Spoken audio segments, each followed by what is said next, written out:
Ready to make an informed decision regarding buying or selling real estate in Southwest Florida? Well, then stay tuned. This is your weekly real estate housing market update.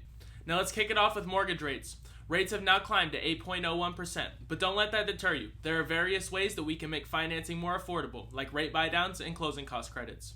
Now let's get into the numbers. New listings are up slightly from 416 to 428. That's more opportunities for buyers and a positive signal for sellers looking to enter the market. Sold properties also saw an uptick from 183 last week to 244 this week. Despite the rising interest rates, it looks like buyers are finding ways to close deals, which is encouraging for sellers as well.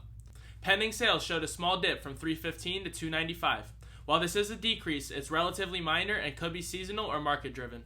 Importantly, it's still a strong number, indicating robust activity in the pipeline. Expired listings are down from 53 to 38, indicating that more homes are selling within their listing period, which is generally a positive sign for sellers. And lastly, the median sales price has taken a slight dip from $390,000 to $385,000.